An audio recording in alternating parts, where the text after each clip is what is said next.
Hello. The title of my today's lecture is How to Watch a Film Adaptation and Enjoy It. And I will try to answer the question, but not only. I would like to talk about film adaptations of literary texts and about the problems that appear and in the process of adapting a literary text. And also I would like to talk about the reasons for which certain adaptations are more enjoyable and some adaptations are disliked by the audience. I would like to start with a very brief definition of what an adaptation is. And in slide 1, you can see an adaptation definition coming from Ginsberg's The Complete Film Dictionary. And here, adaptation is defined as a work in one medium that derives its impulse as well as a varying number of its elements from a work in a different medium. This is a very general definition, but we have a very concept of a work that gets adapted into a different medium. I will be talking today about film adaptations of literary works, but we can have film adaptations of video games, we can have film adaptations of comic books. A film adaptation is a very broad term. So my today's focus are adaptations of literary texts. Now, in slide 2, we have 3 questions which I usually start my lectures on film and literature with. And they refer to, among other things, to the reception of adaptations of literary works. So the first question is, why are there so many films being adaptations of literary works? This is a vast number of films in film history that have been that the screenplays have been based on literary works. Historically, this is how film industry actually used literary works as the source texts for the screenplays prepared for films to be made. Now, why was it so? Because novels or short stories, they have ready-made stories. They have stories which already turned out to be popular, turned out to be interesting for the readers. We also have a very simple marketing element here, because in the case of film adaptations of literary works, we have already pre-sold audience in a way, because we have already a title that is familiar to people. So we have a text which already exists as a literary work, and as a film, it gains a new form. But the title, the story, already is known to some part of a potential audience. Also, in the history of the cinema, in the history of film, we have this, especially at the beginning of film history, we have this belief that literature is in a way superior to anything that is visual. So we also have this belief that film could borrow some privilege, some prestige from literature by adapting literary texts. Now, the second question is, why do we, as viewers, like watching adaptations of works we are familiar with? The question is, in other words, why do we like watching stories that we already, in a way, know? One of the answers is that we would like to contrast the vision we have with that of the filmmakers. So we simply would like to check how other people see the story that we know, that we like. And this is also the reason for which those viewers who are familiar with the text are very critical, usually, of film adaptations which they watch. But I will come back to it in a second.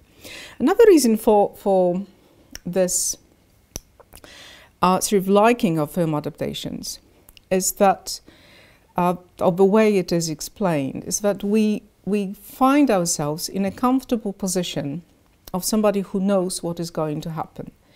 Some critics have compared it to the sort of reason for which children like rereading books or having stories being reread to them.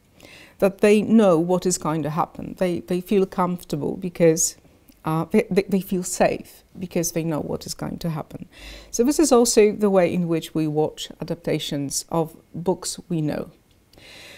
Some books, as you probably know, have been very frequently readapted. It is especially so in the case of literary classics.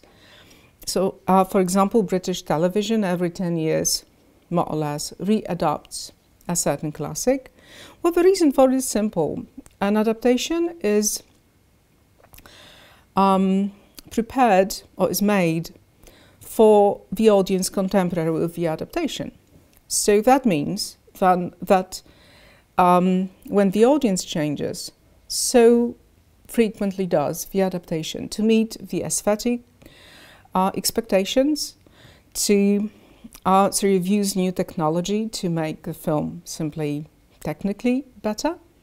So there are reasons for which certain stories are readapted to make them interesting, accessible, available for new audiences. Because through adaptation, literary texts in a way gain new life and find new recipients. Now, the last question actually is somehow connected with the title question, with the question I used as the title of this lecture.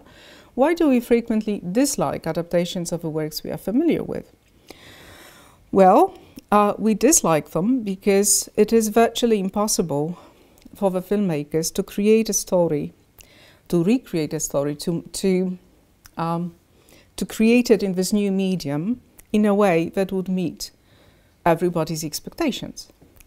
Everybody has a different vision of literary characters, of the setting, of the way certain characters should behave, and very frequently what the adapters do is simply different because this is their version, their vision, their interpretation of the story. One of the ways we can watch adaptations is as interpretations of literary text, as a kind of reading of a literary text. This is, and each reading is each interpretation can be slightly different, and obviously there are multiple factors that influence the way in which an adaptation has been made, and I would like to talk about it. In the next slide, we have a certain thought connected with the way adaptations are evaluated and a certain paradox about them, because it is the similarity with the source text that is vital. And on its ground, a given adaptation is commonly evaluated, but actually it is the difference that gives adaptations a sense of a new cultural text. So here we have this paradox, that we watch an adaptation and we evaluate it on the grounds of its similarity with the source text. Actually, this approach has been sort of refrained from nowadays, but in the 1960s, in the 1970s, we could talk about faithfulness, about fidelity, and talk about unfaithfulness of an adaptation. Literary critics and film critics do not use this sort of vocabulary nowadays, but we did have this kind of approach in the past. So this is the similarity that we frequently criticize or evaluate adaptations, with reference to which we evaluate adaptations, but actually it is the difference. So what is new in an adaptation? That is its actual value, because that's the original element, right? That's what we have as an somehow new creation. In the next slide, we have two definitions introduced by Linda Hutton in her theory of adaptation. This is the concept of knowing and unknowing audience.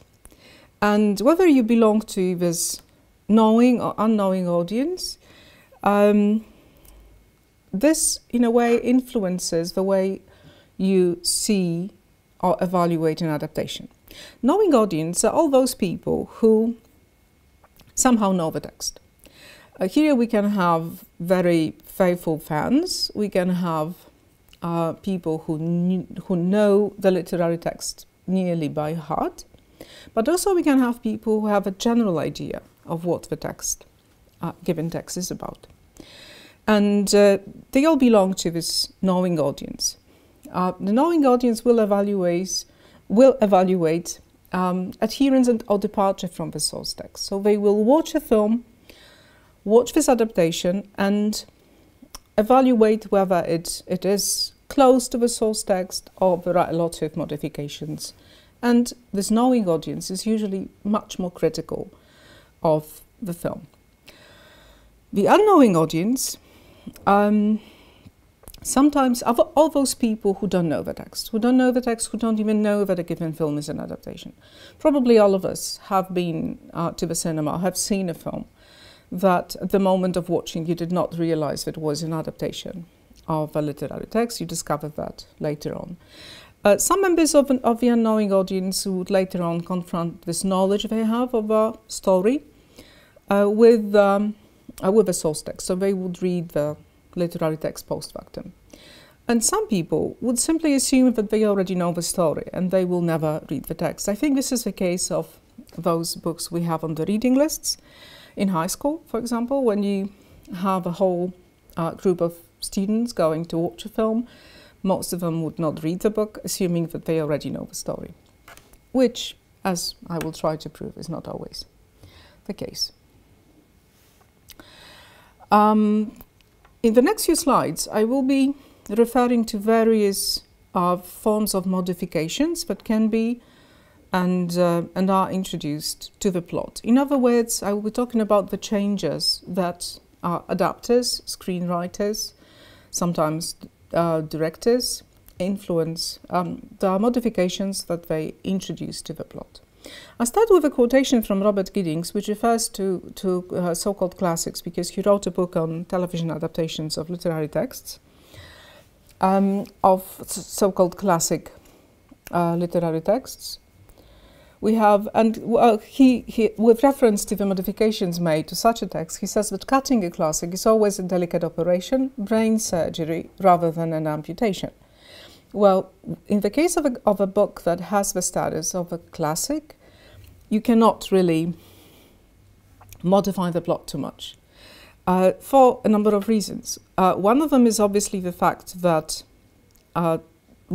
large part of the viewers are actually the so-called knowing audience.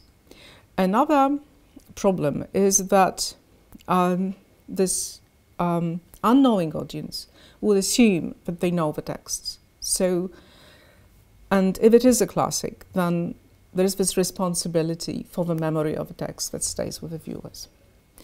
So in slide 7, we have different alterations that can be introduced to the plot. So the first one, we have reduction of elements. Reduction of elements results from, this is one of the most frequent modifications to the plot, and it is connected with the fact that films are usually much shorter than the literary text that the film is an adaptation of. Although sometimes we can have a short story adapted and then the film is actually longer. So we can, so this is one of the most frequently introduced modifications. Simply we have certain elements cut. Addition of elements also appears for a number of reasons. It can happen, we can observe that in adaptations of short texts, for example. As I have already said, in the case of short stories, we can some new elements added. Replacing elements means that we will have simply an element replaced by another for some either cinematic reasons or for some economic reasons, or for some marketing reasons, or for some political reasons. We can have sometimes some element of a plot replaced by another. Rearrangement of elements means that the elements appear in the plot in a different order. Sometimes it results from the fact that, for example, the plot in the novel was not chronological, but we had flashbacks. Flashbacks do not work well in film. So sometimes the screenwriter decides to create the plot of a film in chronological order, despite the fact that in the novel it was not so. Compression, it means that we have simply less time for the same number of elements or events, or dialogues are shorter. Simply we have certain, for example, 2 scenes can be compressed into one to reduce the time. Stress alteration, and this is or amplification. That means that an element that not necessarily was important in the novel becomes stressed in the film and becomes more important in the film. I usually give an example coming from Mansfield Park, directed by Patricia Rozema in 1999. The novel by Jane Austen. In the novel we have the fact that the Bertrams had a slave farm, that they had a plantation in Antigua, and that their wealth came from that source, is just mentioned. Jane Austen only mentions that. What Patricia Rozema, who is Canadian, decided to do, she decided to stress that and to find similarities between the position of a main character, Fanny Price, and her being a poor cousin who actually was, in a way, exploited by her wealthy relatives. So Rozema makes Fanny, in a way, sympathize with the slaves and criticize the Bertrams for the fact that they had a slave farm. These are added elements. We have certain new elements. We have Fanny's monologues in which she makes this connection between her life and that of a slave. Slide 8 presents further modifications that we can come across. So here we have reduction of subplots. This is very frequent, that simply the length of a film or the shortness of a film makes the screenwriter reduce the subplots, especially those which, from his perspective or her perspective, are not significant. Usually this also is connected with reduction of characters, as then if a character is reduced or done away with, and this character had some sort of function that was important for the development of a plot, then this function has to be taken over by another character. And this happens. So, for example, if this character we have removed was to say something that was very important for the development of a plot, then another character has to say it. Sometimes we have new characters added. It happens when we have a shorter text being adapted, or if we have the backstory being added to the plot. Another element which is connected with those, which illustrates the process of modification, is adding information that comes from descriptions or from the narrator. This is one of the problems with adapting a novel, that sometimes we have a lot of commentary coming from the narrator. Sometimes we have long descriptions which cannot be illustrated with the setting, which simply have to be, this information has to be somehow provided. So then we have this information included in new dialogues. And sometimes we have development of a backstory. The backstory is what happened before the actual story.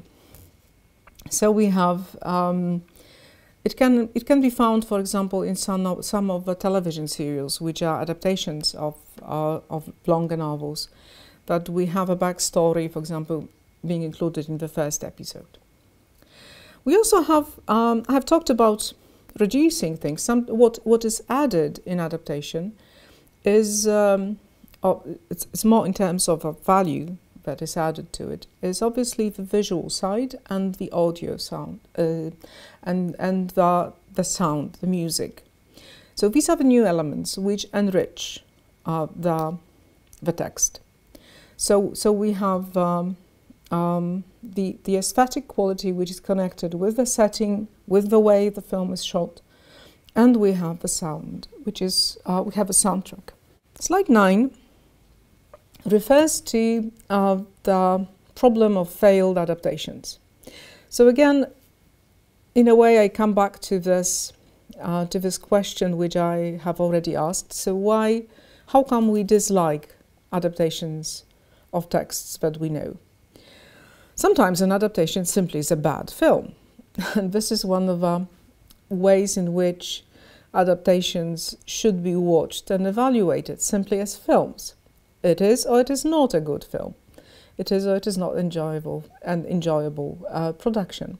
Now, some texts are simply uncinematic. That means that they are so complex or so much based on descriptions and information provided by the narrator that they are very, very difficult to be adapted. Sometimes we have some ingenious adaptations, like The French Lieutenant's Woman, for example, John Fauce's novel, which was made into a film with quite successfully with the sort of ironic detachment that the narrator has, also in a way preserved in a double story that we have in the film. But there are books which simply are so that their complexity cannot really be reflected. It's very difficult to be rendered into an audiovisual form. Very frequently, the filmmakers make what is nicely called here cinematic misjudgments. So sometimes keeping too closely to the text actually makes an adaptation fail, because simply sticking too closely to the text sometimes makes a film very boring. This is one of the accusations that Great Gatsby had, the adaptation from 1964 with Mia Farrow and Robert Redford. It is very, I mean, the screenplay stays very close to Fitzgerald's novel, and some critics would say that simply it is too close and that the pace of the film is too slow. Adding the wrong elements, sometimes simply adding wrong elements or cutting something essential means that the story doesn't make sense anymore. I guess everybody has that experience, or has had this experience, of having watched the film and then reading the book and then understanding why certain things happened. Simply because from the perspective of a viewer, not knowing how the screenplay was made, the coherence is somehow lost. Another problem that appears in adaptations is so-called going Hollywood. That means that the plot would be, the ending of a plot would be changed. We will have a happy ending, which is characteristic for Hollywood productions and which is not necessarily characteristic of literary works. A very good example of such an happy ending added to a classic novel is The Scarlet Letter. There's an adaptation with Demi Moore and Gary Oldman coming from the early 90s, in which Dimmesdale, who is played by Gary Oldman, does not die. He actually sails with Hester Prynne into the future, which is not the case in Nathaniel Hawthorne's novel, as most students of English know. And obviously it met with a lot of criticism. And one more problem is miscasting. Again, this is something most of us have come across, that we cannot, that the actress or the actor cast in the part of an important character is simply not the right one. It can be connected with the appearance, but it also can be connected with a certain memory of the characters that a given actor and actress played in the past. Because as you probably know, if you have an actor with a long history, in a way, he or she very frequently drags this memory of the past characters with him into the film.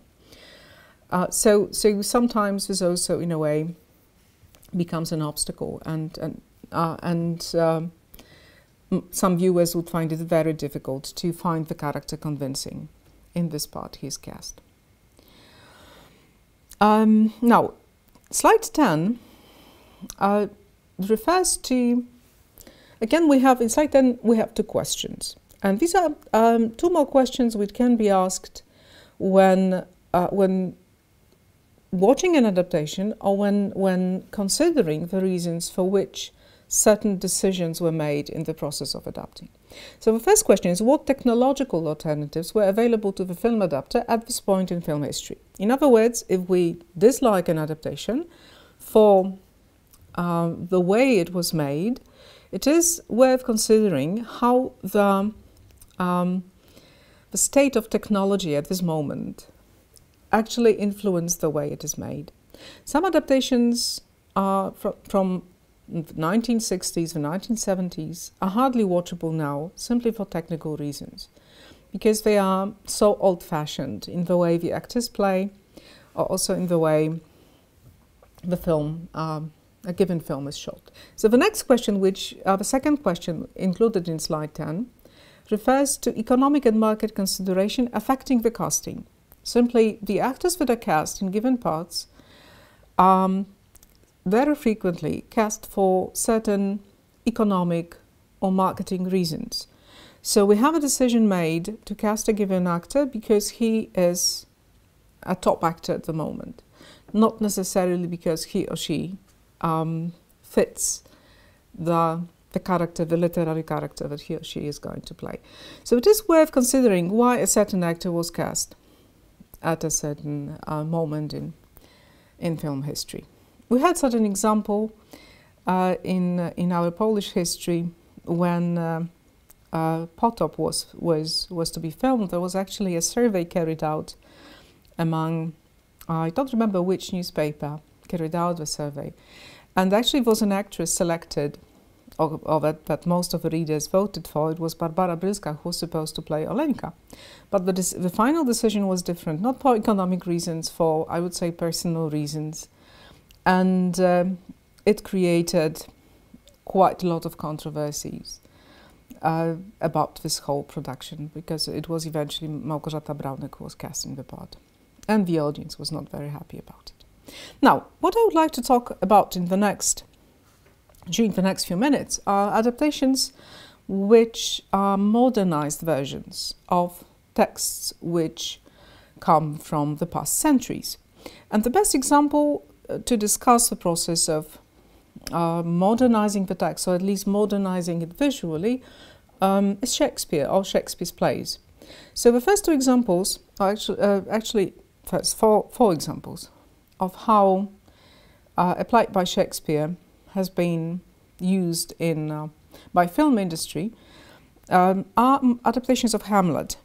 In slide 11 we have two posters. The first one is Hamlet shot in 2000, or released in the year 2000. It is in the film we have the original text, but the setting is entirely different. The setting is contemporary New York, and the company is called Denmark Corporation. So instead of Kingdom of Denmark, we have a corporation in which the same mechanisms, that means greed, basically, and certain power game take place. So we have the original plot, the original text. The setting is different. Obviously what the filmmakers try to do by such an adaptation is to present how universal the story, a given story, is. The second adaptation of the slide is 1996. This is again the original text, but the setting is Victorian England. This was made and directed by Kenneth Branagh, who also plays Hamlet. And here this universality is maybe less obvious because the setting is still historic. We are still in the past, in the 19th century. But again, and the court is I think it's English. So we have a different context, but again the same universal Shakespeare's plot. In the next slide we have two films which in a way very loosely refer to Hamlet. And this is a Japanese film, The Bad Whale Sleep, and this is set in post-war Japan.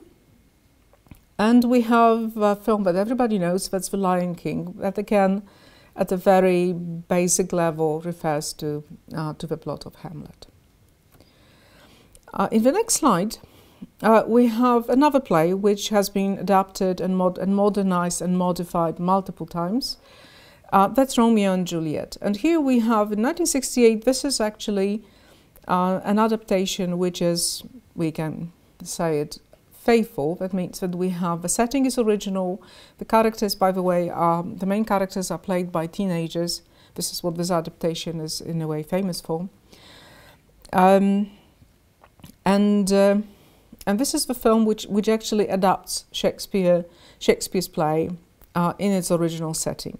But this 1996 adaptation that you can see on the right, this is directed by Baz Luhrmann, and here we have the original text, but the setting is contemporary Los Angeles.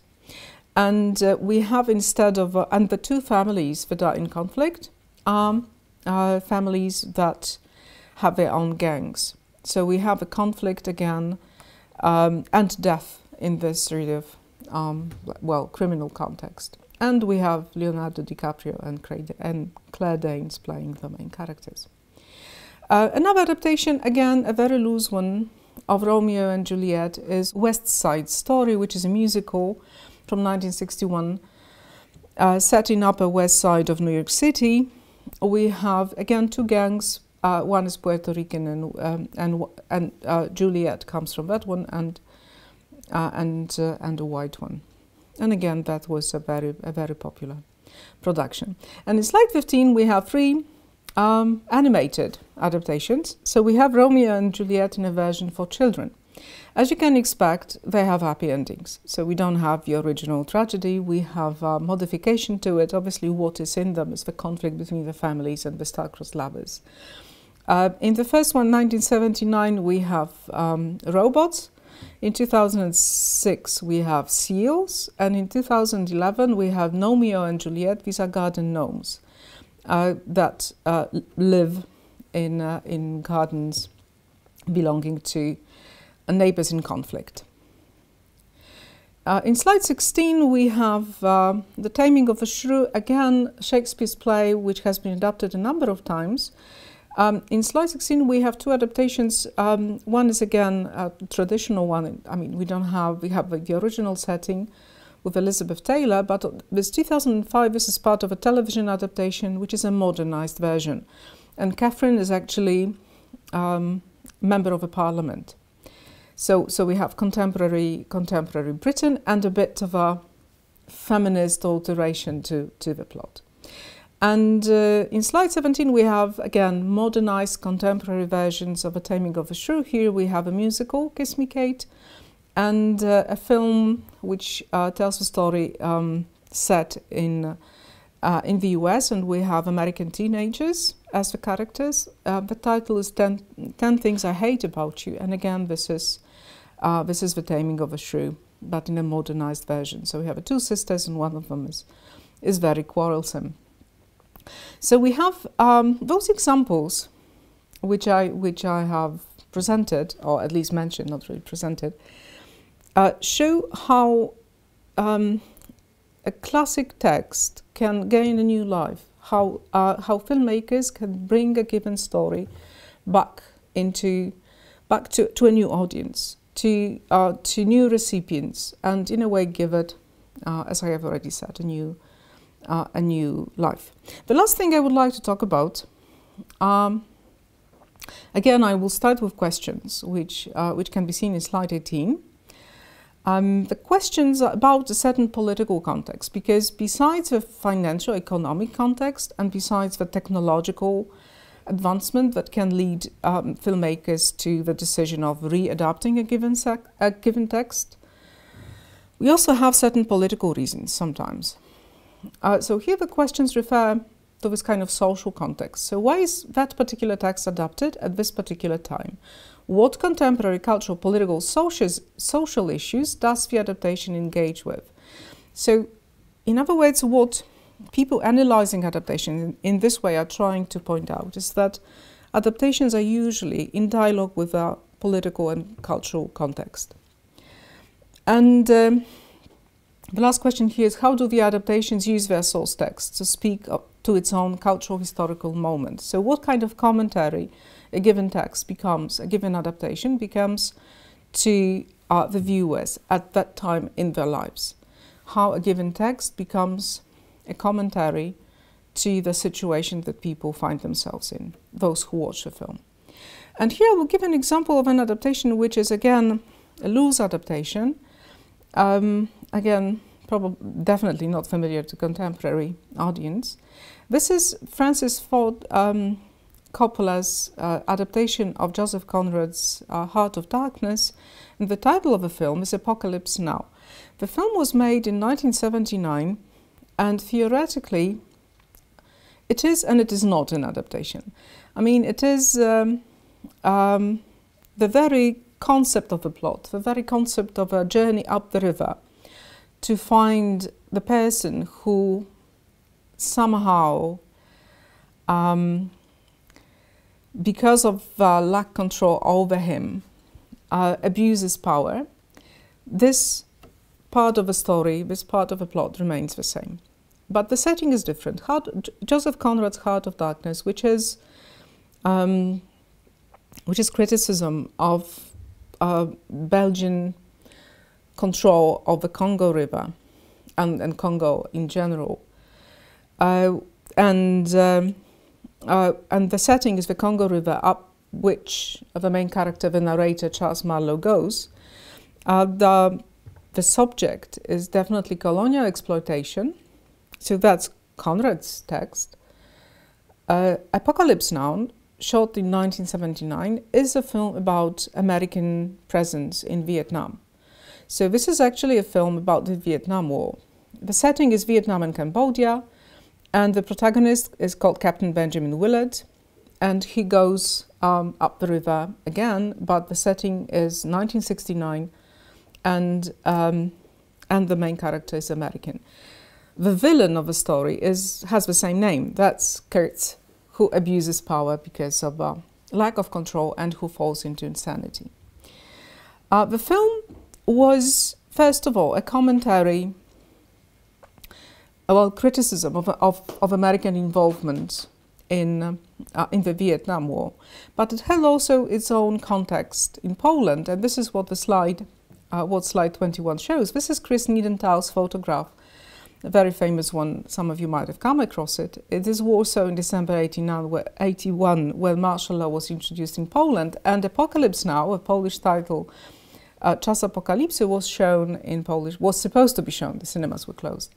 But we have this tank and the title Apocalypse Now becoming a commentary to the situation in Poland.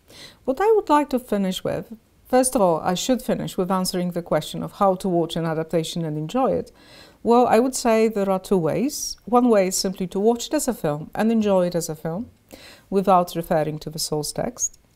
But another way to watch an adaptation and enjoy it is actually to watch it as an adaptation and to watch it more than once.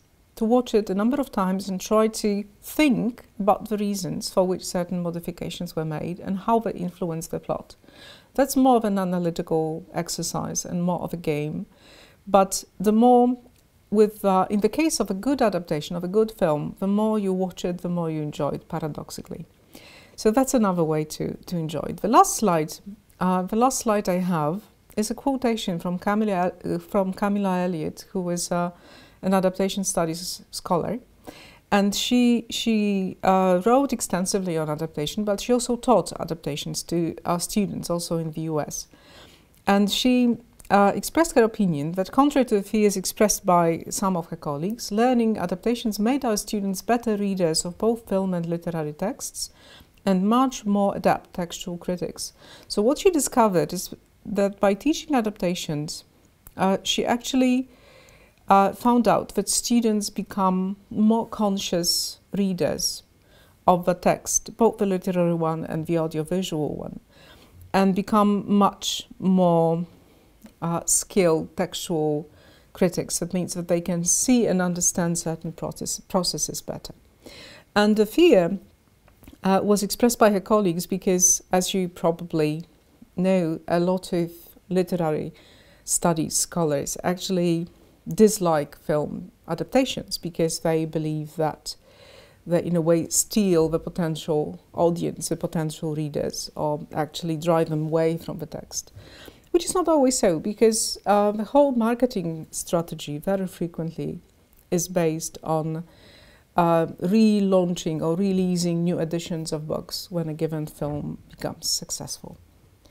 So, well, let us believe that there will be more adaptations which simply are going to be good films, because that's probably the main way in which we can find enjoyment in them. Thank you very much.